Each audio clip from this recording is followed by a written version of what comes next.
잠깐 기도하시겠습니다. 하나님, 오늘도 저희들 불러주시고 귀한 말씀 주심을 감사합니다. 오늘도 주시는 말씀을 통해서 우리 주님께서 저희들에게 들려주시는 그 말씀이 무엇인가 깨닫게 하여 주시고 그 말씀대로 살아가고 그 말씀이 저희들의 마음속에 깊이 새겨지는 이 시간 되도록 우리 주님께서 역사하여 주시옵소서. 성령님께서 친히 말씀해 주시고 사람의 소리가 나가지 않도록 입을 지켜 주시옵소서. 예수님 이름으로 기도했습니다. 아멘. 여러분에게 한번 묻겠습니다. 세상에서 제일 행복했던 사람이 누구였다고 생각하십니까? 네, 또 손들고 한번 말씀해 보세요. 저는 예수님이었을 거라고 생각합니다. 예수님이 행복했던 이유는 그분이 오래 사셨기 때문도 아닙니다. 그분은 33년이라는 짤막한 인생을 사신 분입니다. 그렇다고 해서 그분이 그 짧은 삶이 평탄했던 것도 아니에요. 그 짧은 삶이 고난과 고생으로 점철된 험난한 삶을 사셨던 그런 분입니다. 그런데도 왜 그분의 삶이 행복했을까요? 그분은 무엇을 위해서 살고 무엇을 위해서 죽어야 하는지를 잘 아셨기 때문에 그분은 행복했다는 것입니다. 예수님께서 잡히시기 직전에 이런 기도를 하셨죠. 아버지께서 내게 하라고 주신 일을 내가 이루어 아버지를 이 세상에서 영화롭게 하였사오니. 주님의 이 땅에서의 삶은 하루하루가 바로 이 사명을 이루어가는 과정이었고 마침내 그 사명을 이루셨기 때문에 행복했던 분입니다.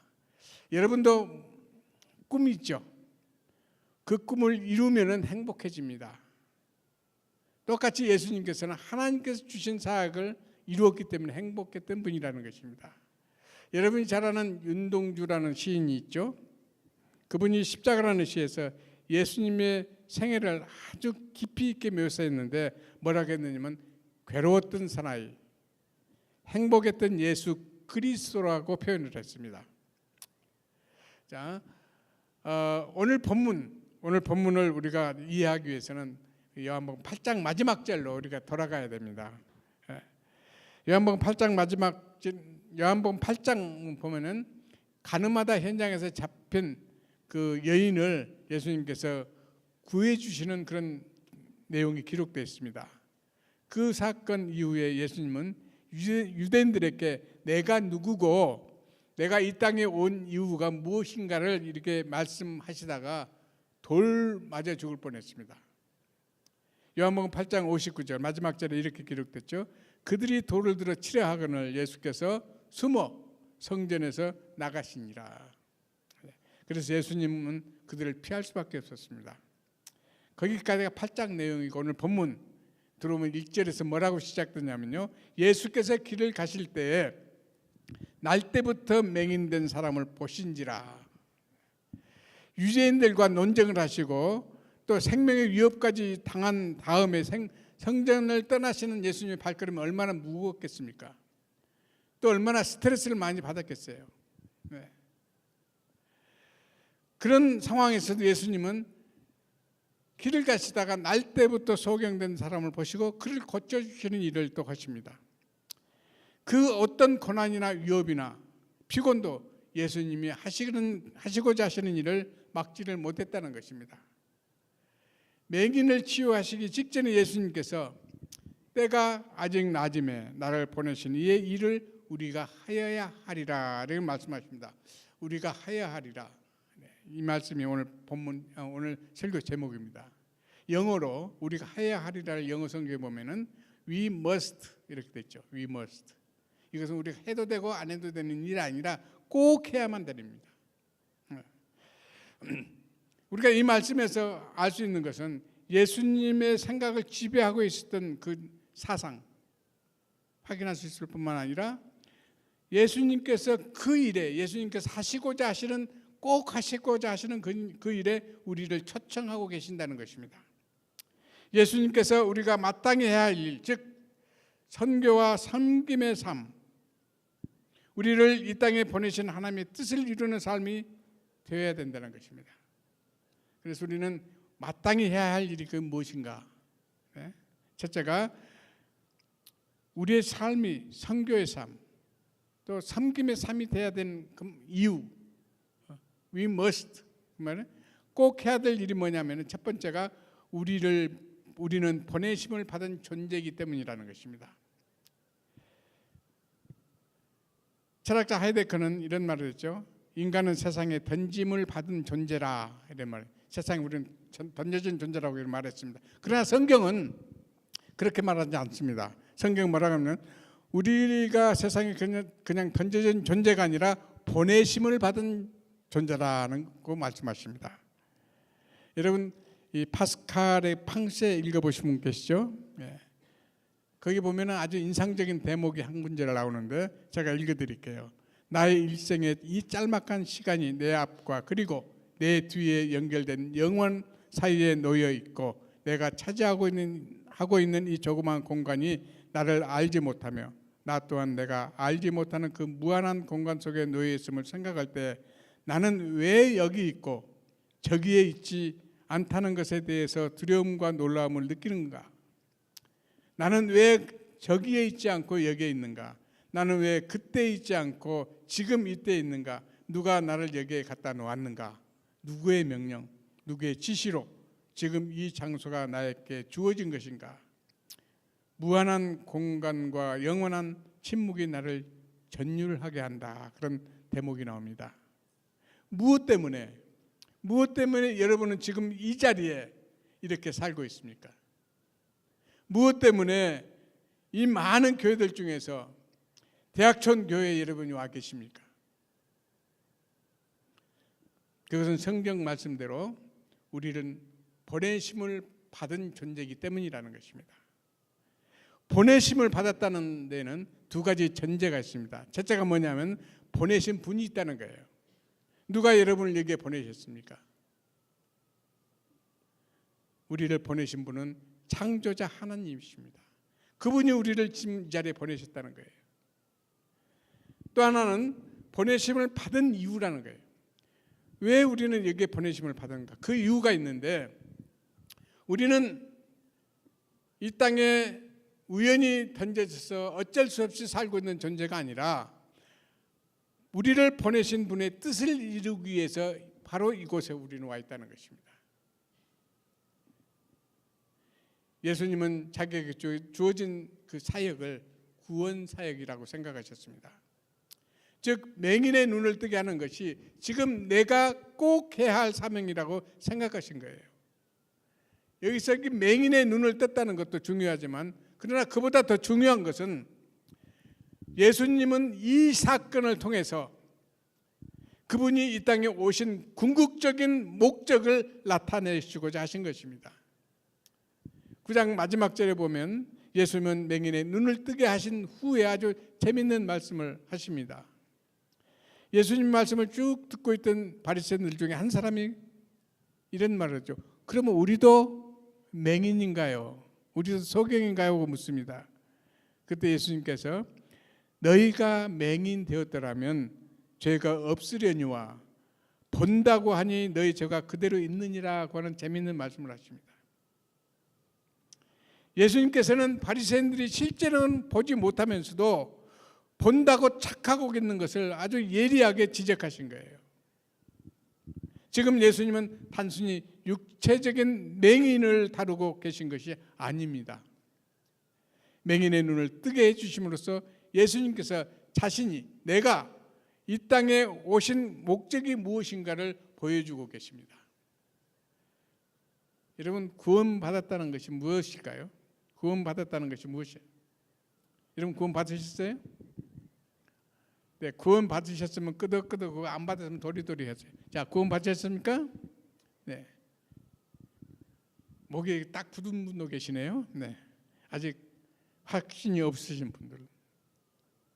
구원 받았다는 것은 영적 암흑 속에 놓여 있는 인생, 어디로 가는지도 모르고 삶의 목표가 무엇인지도 모르고 방황하는 영적 맹인들의 눈을 뜨게 해서 빛 대신 주님을 보게 하고 새로운 눈으로 세상을 보게 하는 것이 바로 구원입니다.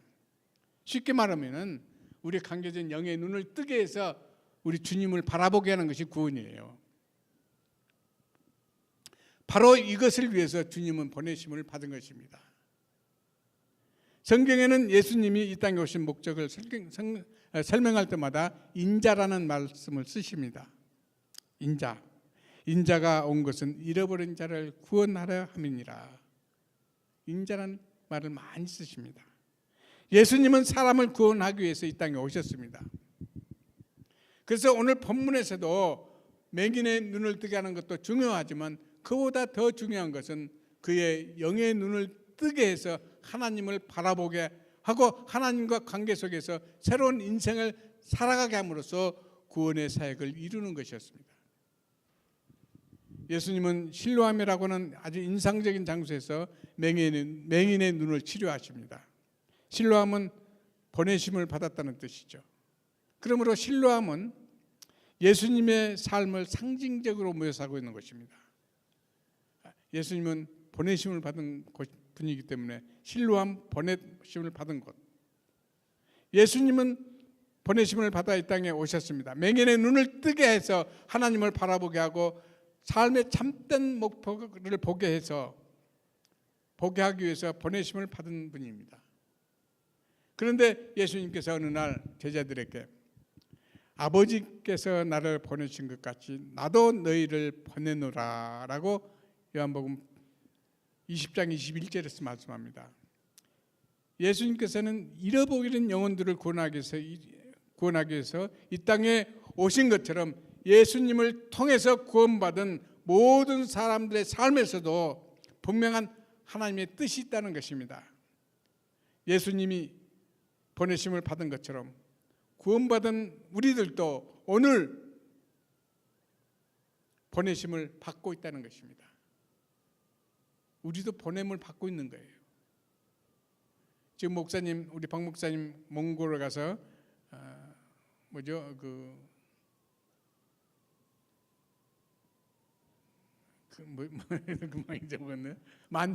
만사 세미나 하고 계시는데 보내심을 받았기 때문에 그 멀리 가신 거예요. 보내심을 안 받으면 절대 안 갑니다. 그 멀리 왜 가요? 보내심을 받았기 때문에 가는 것입니다. 그래서 우리도 보내심을 받은 존재들이라는 것을 잊지 마시기 바랍니다.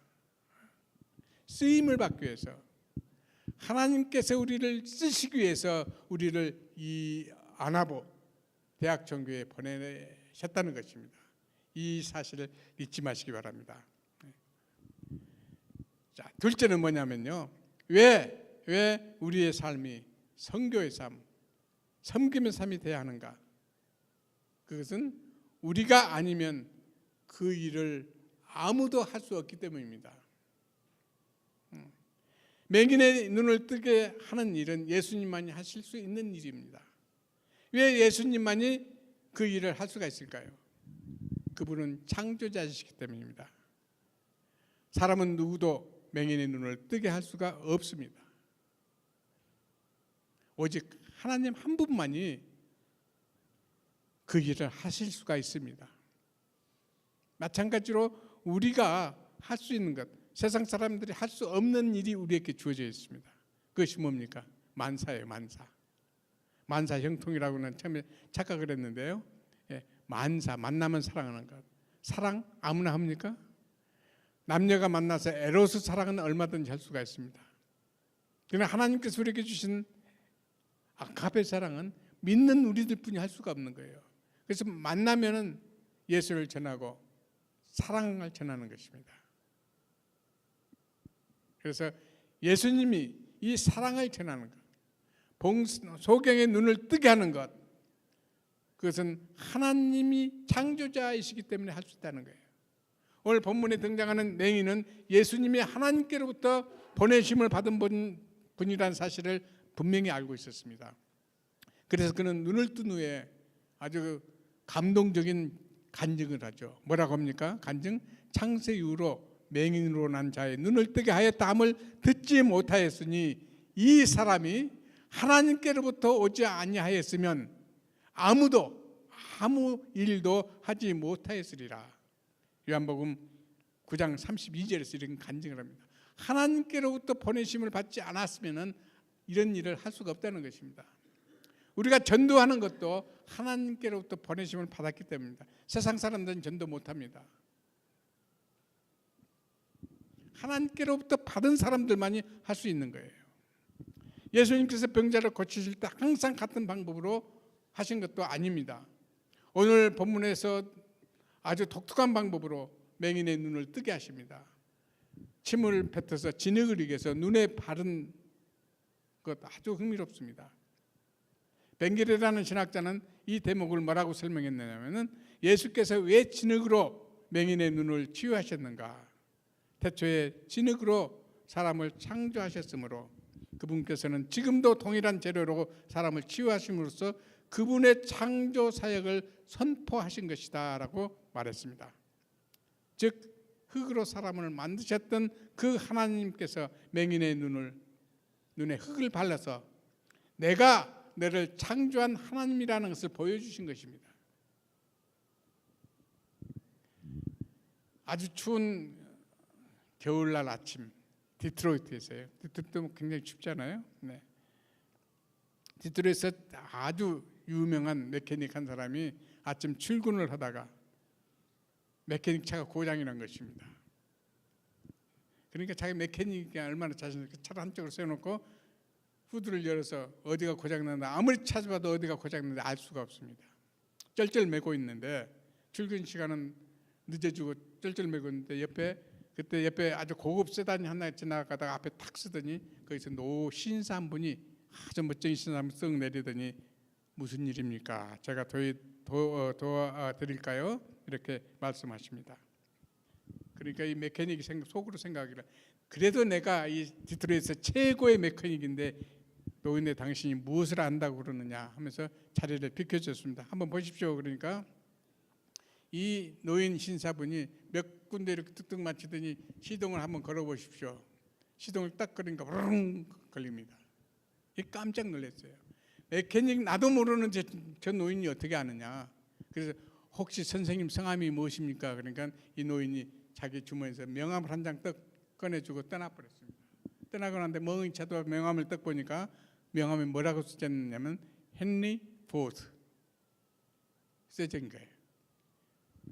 자동차를 만든 사람이 그 자동차를 고칠 수 있듯이 나를 지으신 이가 나를 고칠 수 있다는 사실 여러분 믿습니까? 네. 우리의 창조주 하나님께서는 구원자로 이 땅에 오셨습니다. 그분이 바로 예수 그리스도시에요. 흙을 이겨서 생기를 불어넣고 여러분과 나를 만드신 하나님께서는 지금 저와 여러분이 무엇 때문에 고민하고 방황하고 무엇 때문에 삶의 목표를 잃고 주저앉고 헤매고 있는지 그 이유를 아십니다. 그 하나님께서는 지금도 저와 여러분 곁에 다가오셔서 우리를 치유하시기를 원하십니다. 여러분 전도가 무엇일까요? 전도라면 우리가 입들이 다 굳어버리잖아요. 전도가 무엇인가? 전도는 구원자 하나님 예수 그리스도를 소개하는 것이 바로 전도예요. 간단하지 않아요? 전도. 예수 그리스도를 소개하는 거예요. 그분을 붙들고 무슨 논쟁을 하는 것이 아닙니다. 그래서 예수 그리스도가 누구라고 말만 하면 되는 거예요. 그래서 예수 그리스도의 이름을 들음으로써 구원의 역사는 시작되고 감겨있던 영혼의 눈들이 열리기 시작합니다. 그래서 창조주 하나님을 보게 하고 구원을 경험하고 새로운 삶을 살게 하는 것, 그것이 바로 전도.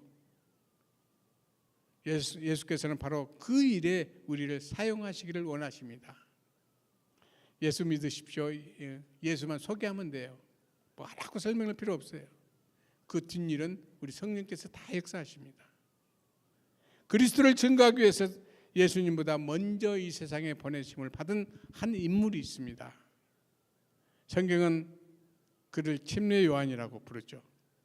그는 빛이 아니요 이 빛에 대하여 증거하러 온 자라. 요한복음 1장 18절에서 말씀합니다. 어떤 의미에서 보면 침례 요한이나 우리나 똑같은 존재입니다. 사명이 그가 갖고 있는 사명이나 우리의 사명이나 똑같아요. 빛에 대해 증거로 왔다. 우리는 예수를 증거하는 것입니다. 우리는 그래서 빛이 아닙니다. 발광체가 아니에요. 우리는 실수할 수도 있고 실패할 수도 있고 좌절하고 넘어질 수 있는 연약한 존재들입니다. 그럼에도 불구하고 나를 구원하신 빛 대신 예수 그리스도를 증거할 때 소경들의 눈을 뜨는 역사가 일어날 것입니다. 사람들은 호련히 하나님을 보게 되고 예수 그리스도 안에서 새로운 피조물이 되기 시작합니다. 빛 대신 그리스도를 증거하는 것이 바로 하나님께서 우리에게 맡기신 섬김의 본질입니다. 다른 게 아니에요. 섬기는 게 뭐 싸다 주고 하는 게 아니라 예수 그리스도를 소개하는 것이 바로 우리가 섬기는 거예요. 그를 사랑하고 불쌍하니까 사랑하고 그를 섬겨주는 거예요. 예수 그리스도를 소개하는 거. 그게 바로 만사예요. 오늘 아침도 와서 들으니까 어느 집사님이 딱 한 사람 데리고 만사를 하고 있다고 그러더라고요. 한 영혼이 얼마나 귀엽니까? 한 영혼이. 그래서 우리는 우리에게 맡겨진 섬김의 본질, 그것이 바로 빛 대신 예수 그리스도를 소개하는 것이라는 거예요. 그리스도인이 하는 모든 섬김이 궁극적으로 구원을 위한 것이라는 사실을 잊지 마시기 바랍니다. 교회에서 어제도 교회 주변을 청소했다고 하는데 그 힘들어서 청소하는 일, 친교실에서 친교를 돕는 일, 오늘 찬양대에서 열심히 찬양하는 일, 우리 찬양팀이 찬양을 인도하는 일, 다 중요하고 귀한 일들입니다. 그러나 우리가 결코 잊어서 안 될 한 가지가 있는데, 일을 위한, 봉사를 위한 봉사, 섬김을 위한 섬김, 이런 것은 별로 유익이 없습니다. 하다 지쳐요. 우리의 섬김이 정말 하나님이 기뻐하시는 섬김이 되게 하려면 이 섬김을 통해서 주님의 영광을 나타내고 예수님을 증거할 수 있어야 됩니다. 궁극적으로 전도와 선교에 연결되지 않으면 섬김의 초점은 빛을 잃게 됩니다. 구제는 우리 그리스도인들의 귀한 사명이죠. 그러나 엄격하게 말하면 크리스찬이 아니라도 구제는 얼마든지 할 수가 있습니다. 안 믿는 사람들 구제 잘해요. 도네이션도 잘하고. 그러나 복음을 증거하는 일, 그리스도를 소개하는 일, 사람들이 하나님을 볼 수 있게 하고 그 자신이 죄인임을 깨닫게 하는 그 일은 우리 크리스찬들이 아니면 한 사람이 아무도 없습니다. 우리가 아니면은 예수 그리스도를 증거할 수 있는 사람이 아무도 없어요. 여러분은 지난 날 동안 얼마나 섬김의 삶을 사셨습니까? 지난 삶을 되돌아보면서 하나님 앞에 드린 섬김과 봉사가 빛 대신 그리스도를 드러내고 증거하는 일에 얼마만큼 초점이 맞춰져 있었는가 한번 결산해 보시기 바랍니다. 복음 증거는 우리가 아니면 할 수가 없습니다. 우리에게 맡겨진 we must, 우리가 꼭 해야 할 일입니다. 그 누구도 그 일을 대신할 수가 없습니다. 그렇기 때문에 주님께서는 저와 여러분을 다시 이 세상에 파송하신 거예요. 아버지께서 나를 보내신 것 같이 나도 너희를 보내노라, 우리를 파송하신 것입니다. 셋째, 우리가 왜 선교의 삶, 섬김의 삶을 살아야 되는가? 그것은 지금 아니면 그 일을 할 수 없기 때문입니다. 지금 아니면. 제 와이프가 여기 있는데요. 저한테 자주 그런 말하면서 꾸준같이 합니다. now 내려가면 지금 아니면은 내 시간이 아니란 거예요. 나중은 내 시간이 아니라는 것입니다. 그래서 지금 살고 있는 거지 1시간 후를 살고 있다는 것이 아니에요. 그러면 할 일이 있으면 지금 당장 해라는 거예요. 예수님의 그 3년 공생애에서 몇 가지 특성을 발견할 수가 있는데 그 중에 한 가지가 예수께서는 시간에 아주 민감하게 사셨다는 사실입니다. 그러한 특성을 가장 정확하게 보여주는 복음서는 바로 요한복음인 것입니다. 그 중에서 2장에 보면 예수님의 공생애가 처음 시작되자마자 가나안 혼인잔치가 벌어지죠. 근데 잔치가 한참 진행되는데 포도주가 떨어졌습니다. 그러자 예수님의 어머니가 예수님께서 와서 말을 하죠. 포도주가 떨어졌는데 어떻게 했으면 좋겠느냐. 그때 예수님께서 뭐라고 대답합니까? 여자여, 나와 무슨 상관이 있나이까? 포도주고 나와 무슨 상관이 있습니까? 그 말이죠. 내 때가 아직 이르지 아니하였나이다. 요한복음 7장 3절에서 4절에 보면 예수님의 육신의 형제들이 찾아와서 예수님께 하는 말이 있죠. 당신이 행하는 일을 제자들도 보게 여기를 떠나 유대로 가소서. 스스로 나타내기를 구하면서 묻혀서 일하는 사람이 없나니 일을 행하려 하거든 자신을 세상에 나타내소서 이렇게 말하죠. 그러자 예수님께서 대답하시기를 내 때는 아직 이르지 아니하였거니와 너희 때는 늘 준비되어 있느니라 이렇게 말씀을 합니다. 요한복음 8장에서 예수님은 자기 자신이 하나님이심을 선포합니다. 그러나 예수님이 신성을 모독했다는 신성 모독죄로 예수님을 붙들려고 하는 사람 아무도 없었습니다. 그 이유는 성경은 이 말씀을 성전에서 가르치실 때 헌금함 앞에서 하셨으니 헌금함 앞에서 하셨으나 잡는 사람이 없었으니 이는 그의 때가 아직 이르지 아니했기 때문이라고 말합니다. 이때는 어떤 때입니까? 이때 아직 때가 이르지 않았는데 이 때가 어느 때냐? 그것은 예수님께서 십자가에서 죽으심으로 인류를 구원할 그때를 말씀하고 있습니다. 그때가 아직 이르지 않았다는 거예요. 그러나 12장 요한복음 12장에 가면은 예수님은 마침내 때가 왔다고 선언하십니다. 인자가 영광을 얻을 때가 왔도다. 12장 23절에서 말했죠.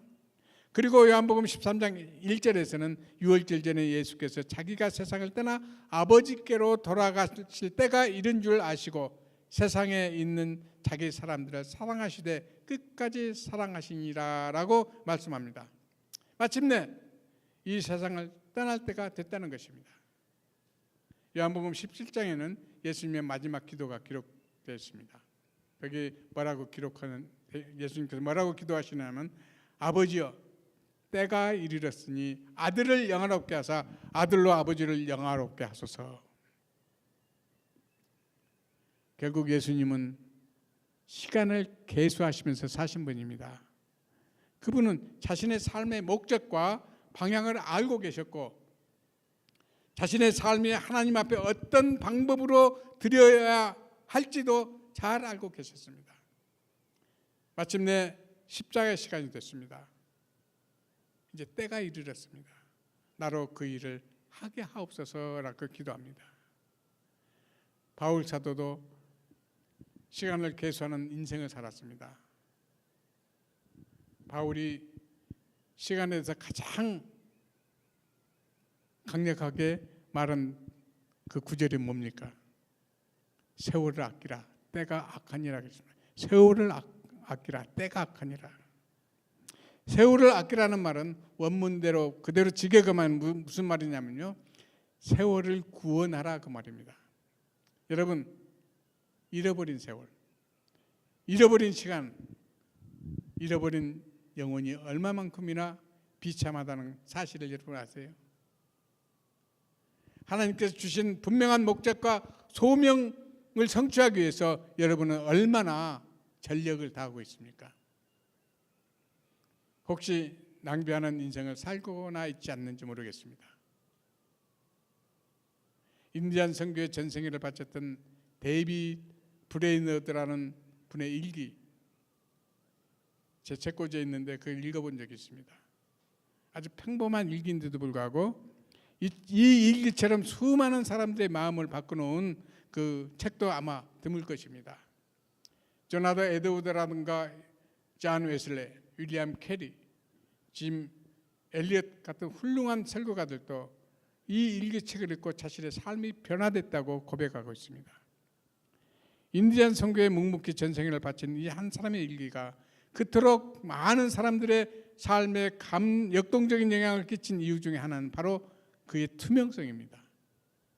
물론 일기라는 특성이 있기는 하지만 이 데이비드 브레이너는 일기에 자신의 모습을 그대로 드러내고 있습니다. 그러나 무엇보다도 중요한 것은 일기 전체에 배어 있는 그의 시간에 대한 의식이에요. 천음을 아껴가며 하나님의 일에 철저하게 헌신했던 그의 모습은 감동 그 자체입니다. 죽음 직전 그가 질병에 몹시 시달리고 있을 때 썼던 어느 날의 일기 한 대목을 여러분 읽어드리겠습니다. 10월 11일 저녁에는 지독한 열과 괴로움을 주는 오한에 시달렸다. 매우 친절한 간호를 받았다. 너무나 무가치한 나에게 큰 사랑과 관심을 가져주다니 부끄럽기만 하다. 살고 죽는 문제를 하나님께 맡겨버린 지금은 내 마음이 평안하다. 이것은 생사를 초월한 놀라운 만족감이다. 이제는 완전히 탈진한 형편에서 더 이상 사역을 수행하기란 불가능한 것 같다. 다만 한 가지 내 마음을 지배하고 있는 고통은 내가 지금 시간을 낭비하고 있지 않은가라는 사실이다. 시간이 얼마나 소중한 것인가. 힘이 닿는 데까지 내가 맡은 일을 다하지 못하고 시간을 낭비한다면 이 얼마나 주님 앞에 죄송스러운 일인가. 하나님께서 나를 지으신 그 뜻을 저버리면 안 될 텐데 나의 달려갈 길을 마치고 그분 앞에 부끄러움 없는 모습으로 서야 할 것인데. 이것은 아주 그의 전형적인 고백입니다. 시간이 얼마나 소중한가. 그래서 그는 전 생애를 다해서 하나님께서 그에게 맡기신 사역에 초점을 맞춰 살았고, 그러한 그의 삶이 지금도 수많은 우리 크리스찬들에게 감명을 주고 있고 또 일깨우고 있습니다. 여러분, 손양은 목사님 아시죠? 손양은 목사님이 유명한 것은 두 아들을 죽인 그 양자를 장본으로 양자로 삼았기 때문이 아닙니다. 이런 극적인 사건 하나가 그분을 훌륭하게 만든 것이 아니에요. 그분은 날마다 순교하는 심정으로 사신 분이었습니다. 손양 목사님이 소천하시기 직전에 한 설교 한 편이 있죠. 이것은 우리 잘 알려진, 교계에 잘 알려진 그 설교인데 그분의 인생 전체를 보는 것 같아서 많은 감동을 주고 있습니다. 많은 설교 중에 이 대목을 많이 인용들 합니다. 그래서 저도 그분이 마지막 했던 그 설교 대목의 한 부분을 말씀드리겠습니다. 제목이 죽도록 충성하라. 아마 들어보셨을 거예요. 유튜브 보면 나옵니다. 사랑하는 성도 여러분, 땀 흘려 일하십시오. 눈물 흘려 기도하십시오. 피 흘리기까지 죄와 더불어 싸우십시오. 여러분은 하나님께서 여러분에게 맡겨주신 일이 무엇인지 아십니까? 열과 성을 다하여 전도하십시오. 이것이 충성입니다. 이것이 순교입니다. 그래서 땀이 귀하고 피가 귀한 것입니다. 오늘 하루만 내 날이요, 지금 이 시간만이 나의 시간인 줄 아는 자는 날마다 충성할 것입니다. 그는 시간마다 순교하는 사람일 것입니다. 이런 설교를 했어요. 얼마나 순교적인 자세로 그의 시간과 삶을 드렸는지 모릅니다. 여러분은 하나님께서 여러분에게 맡겨주신 일이 무엇인지 아시고 계십니까? 나에게 맡겨준 일. 그리고 그 일을 위해서 오늘 하루 온전히 드리고 있다고 자신 있게 말할 수가 있습니까? 신체 장애자로 세계적으로 유명한 전도자가 된 조니 엘릭슨이라는 미국 여자가 있습니다. 이 여자는 꿈 많은 티네이저 시절에 수영장에서 다이빙을 하다가 한번 잘못돼 가지고 목에서부터 척추를 다쳐서 전신 장애를 입었습니다. 손가락 하나 움직일 수 없는 전신 핸디캡이 된 것입니다. 사고를 당하고 몇 년 동안은 불평도 하고 자기의 삶을 저주도 하면서 고통의 시간을 보냈습니다. 그러다가 어느 날 갑자기 이런 생각을 한 거예요. 그래서 하나님께 기도를 드렸습니다. 주님, 저는 손가락 하나 까딱할 수 없는 이런 소위 말해서 전신 불구자입니다.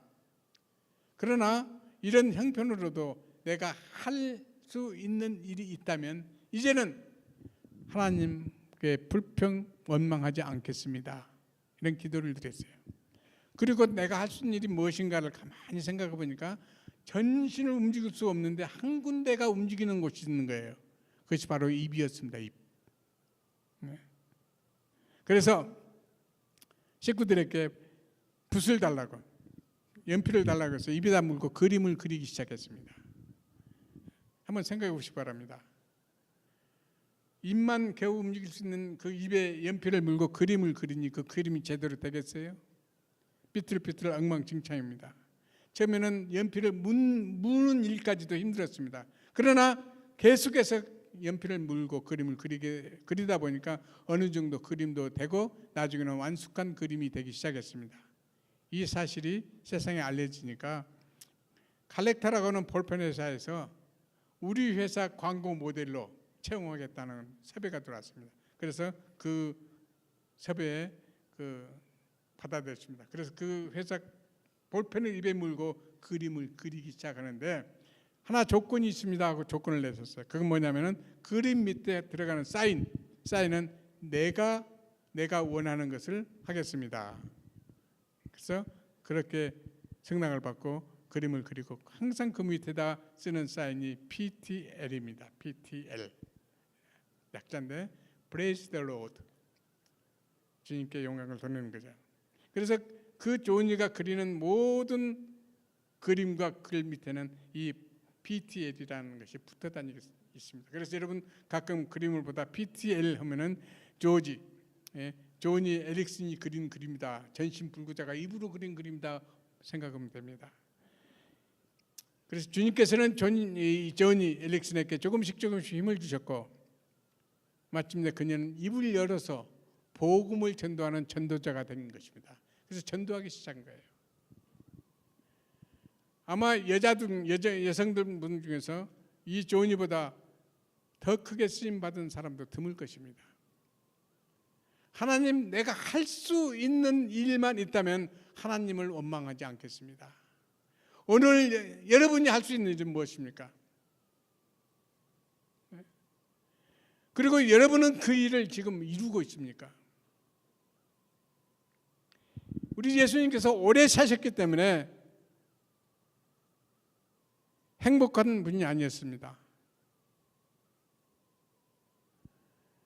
그분은 고난이 없었기 때문에 행복한 분이 아니었어요. 그분은 짧은 인생 중에서도 고난 중에서도 하나님이 주신 사명을 이루었기 때문에 행복하신 분이었어요. 처음에 말씀드렸던 윤동주 시, 십자가라는 그 시에서 이런 글을 남기고 있습니다. 괴로웠던 사나이, 행복했던 예수 그리스도에게처럼 행복했던 예수 그리스도에게처럼 내게도 십자가가 허락된다면 모가지를 들이우고 꽃처럼 피어나는 피를 이 어두운 하늘 밑에 조용히 흘리겠습니다. 우리가 잘 아는 그 윤동주 신, 젊은 나이에 죽었죠. 그것도 일제 감옥에서 죽었습니다. 그러나 그는 감옥으로 배달된 성경 한 권을 들고 그것을 탐독하고 묵상했습니다. 그리고 조국의 앞날을 위해서 기도했습니다. 그리고 같은 처지에 놓여 있는 죄수들에게 복음을 증거하다가 삶을 마쳤습니다. 그의 시처럼 인생을 살았던 거예요. 오늘 여러분은 어떤 삶을 살고 계십니까? We must. 우리가 해야 할 일이 있습니다. 꼭 그 일을 이루시기를 바랍니다. 기도하시겠습니다. 고마우신 하나님, 오늘 저들에게 주신 귀한 말씀, 꼭 우리가 해야 될 일이 있습니다. 그 일을 이루는 저희들에게 인도하여 주시옵소서. 저희 교회가 가지고 있는 핵심 가치, 만나면 사랑하는 그 일을 이루는 데 저희들이 힘을 다하게 하여 주시옵소서. 만사가 내 일이 아니라 저 사람의 일이라고 생각하지 않고 내 일이라고 생각하고 한 사람을 만나면 그 사람을 붙들고 그리스도를 전하고 말씀을 전하는 저희들이 되도록 우리 주님께서 저희들께 능력 허락해 주시고 힘을 주시옵소서. 예수님 이름으로 기도했습니다. 아멘.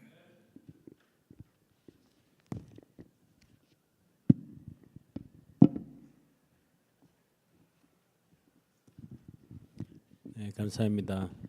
은혜 말씀 전해주셔서 감사드리고 정말 주님의 내 양을 치라는 그 말씀이 더욱더 깊이 새겨지는 것 같습니다.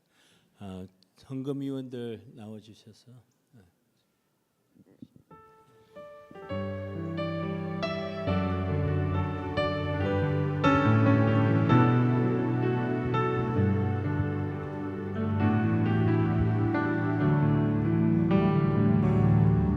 주님 말씀하시면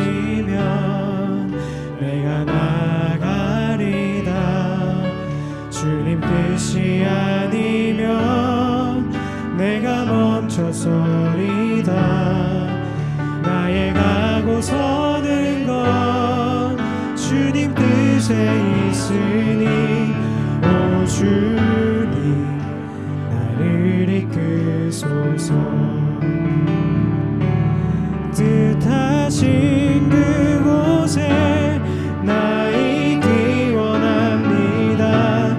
이끄시는 대로 순종하며 살리니 연약한 내 영혼 통하여 일하소서.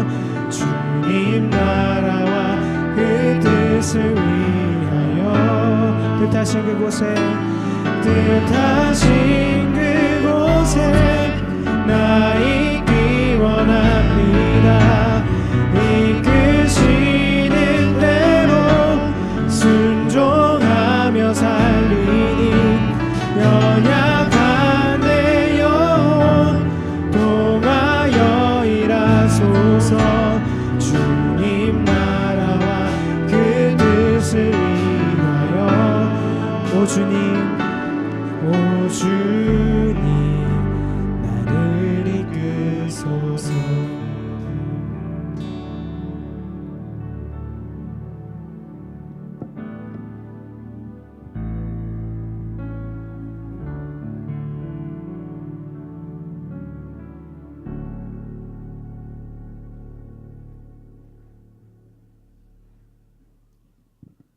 하나님의 은혜를 감사합니다. 하나님 저희들 사랑해 주심으로 세상에 살 때 어려움을 겪지 않도록 저희들에게 물질을 주신 것을 감사합니다. 주신 물질을 하나님께 드렸습니다. 고빌에서 드리는 11조가 있습니다. 하나님 약속처럼 100배, 60배, 30배 복을 저희들에게 허락해 주시고 감사 조건이 있어 드리는 감사 예물에 하나님 더 많은 감사가 생길 수 있도록 우리 주님께서 저희들에게 복을 허락해 주시옵소서. 주일마다 드리는 손길에도 하나님 넉넉하게 채워주심으로 그들의 떡광주리가 넘치는 놀라운 축복을 허락해 주시옵소서. 이제는 우리 주 예수 그리스도의 은혜와 하나님의 크신 사랑하심과 성령께서 함께하시고 교통하시며 충만하시며 역사하심이 저희들이 꼭 해야 할 일을 찾고 그 일을 하기로 다짐한 하나님의 귀한 백성들 머리 위와 그들의 삶과 그들의 학업과 그들의 하는 모든 것 위에 지금부터 영원토록 함께하시기를 주님의 이름으로 간절히 축원하옵나이다. 아멘.